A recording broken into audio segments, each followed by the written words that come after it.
Masayang araw, mga ka-PL. Tila first time in history po yata ito sa kasaysayan ng politika sa Pilipinas na ang binuo. Uulitin ko po, ang binuo ng presidente na kanyang magiging senatorial slate tila unti-unti na po nalalagas. Ipinagmayabang niya pa yan. Ipinuklama niya pa yan. Mga kababayan, ito yung mga senatorial slate ko sa 2025 election. O di bagay, si Senator Aimee naglabas na po ng pahayag na gustuhin ko na lamang pong magsulo. Ayaw ko na lamang pong sumama sa senatorial slate ng ading ko. Baka madamay pa ako sa sumpa. At ang pangalawa, mga ka-PL, si Ping Lacson. Bagamat hindi niya po masyadong diniinan ang kanyang pagtanggi o kanyang pagiging independente sa darating na halalan, kung iintindihin po natin ang kanyang mga naging pahayag, makikita nyo po yan, mga ka-PL, sa kanyang social media account na Ping Lacson, ganoon na rin. Ang kinalabasan na, ayoko na rin sa senatorial slate ng Pangulong ito. Baka madamay din ako sa sumpa. At usap-usapan po ngayon ng ating mga kababayan sa netizen, mga ka-PL, na di umano, magiging siyam na lamang po ang matitira. Sino kaya itong aalis pa sa binuong senatorial slate ni Jr., mga ka-PL? Ito po ang usap-usapan ngayon sa social media. Basahin ko po, mula po ito kay Tito J, mga ka-PL. Ilagay ko na rin ho dyan, ayan.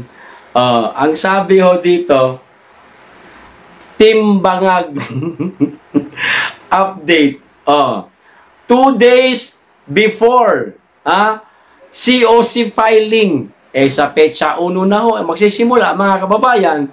12 minus Ping Lacson equals 11 na lamang po ang natira. Nauna pa lang si Ping Lacson na lumaya sa binuong senatorial slate ni Jr. Sumunod lang pala itong si Senator Aimee. Sunod! 11, di ba? Minus Aimee Marcos equals 10. Ibang-iba ho dito sa PDP, mga ka-PL, na pinag-aagawan po ng mga kakandidato, nagsusumiksik, napakarami. Nahirapan na lamang po ang PDP na sino ba talaga dito ang mga tanggapin natin? Napakarami mang gustong gustong tumakbo sa pagkasenador sa partido natin, pero yung kabila nilalayasan po, mga ka-PL. Yan po, sabi ko sa inyo first time in history yata ito. Ito pa. 10 na lang natira. Magiging 9 na lang today. Nako po! The WHO. Wait. Ayan. Ang usap-usapan po ng ating mga kababayan sa social media. At kung magbabasa ho kayo ng comment dito po sa naipost ni Tito J, mga ka-PL, ang sabi pa nga ng iba, baka daw 2 na lang matira dyan. Hindi ho nila ipinagmalaki na sila nasa senatorial slate ng Pangulo. Baka nagising siguro. Nagmasid siguro sa social media itong mga senatorial slate ni Jr. at nakita siguro, teka, parang bagsak tayo dito. Mas mainam pa siguro maging independente na lamang tayo sa pagtakbo sa pagkasenador. Huwag na lang tayong umanig, baga madamay din tayo sa sumpa. Sino kaya itong isa na naman nalalayas sa binuong senatorial slate ni Da Junior? Mga kababayan, sa palagay ho ninyo, sino kaya? Kayo na lamang po ang mag-analisa. Pero ako, meron po akong nahuhulaan eh. Kung hindi ako nagkakamali, baka si Tito Soto. Matalino tong mama na to eh.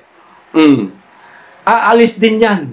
Baka lang, hindi tayo sigurado. Pero, yun na nga, mag-aantabay tayo. Etong araw na ito, baka mamayang gabi, mga ka-PL, meron na pong update tungkol po sa senatorial slate nila na unti-unti nga nalala. Ay, Nyor!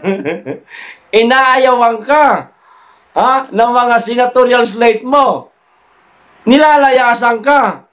Aba, kahit man siguro ako, kung isa ako sa kakandidato ng iyong senatorial, pero napag-isip-isip kong, teka, sandali, parang mali itong pinasok ko.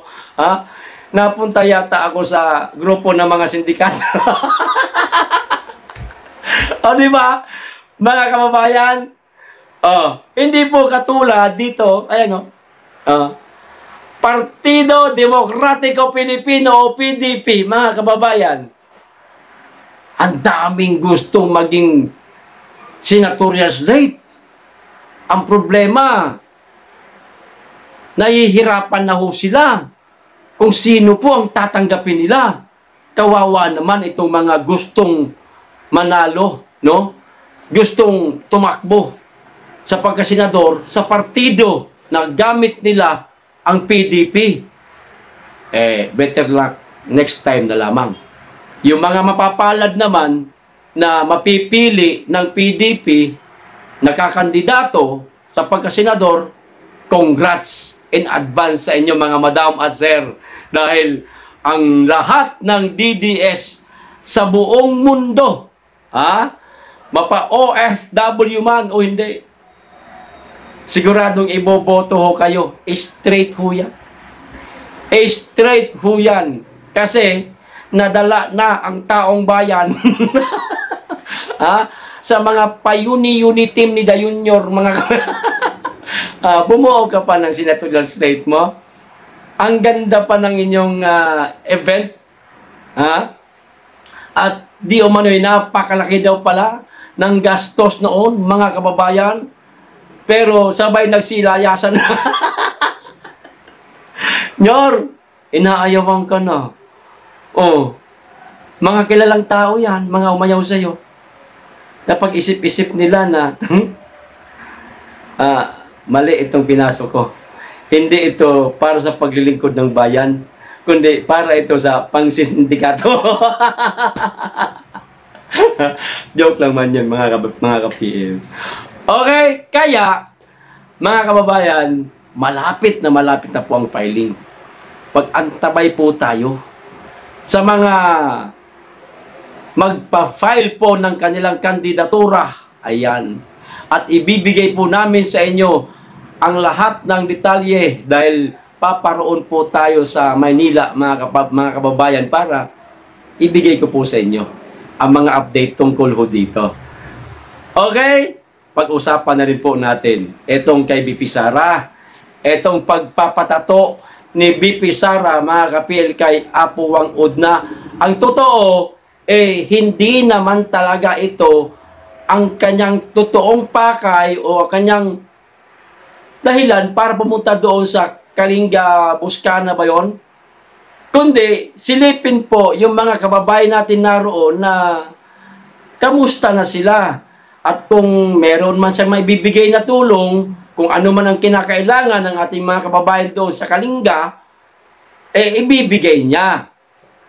Ngayon, naroon na rin lang at mismong si Apo Wang Odi umano ang may gustong malagyan siya ng tato, bagay, karangalan ng isang artist na matatakan mo ang isang kilalang tao at napakabuting politiko.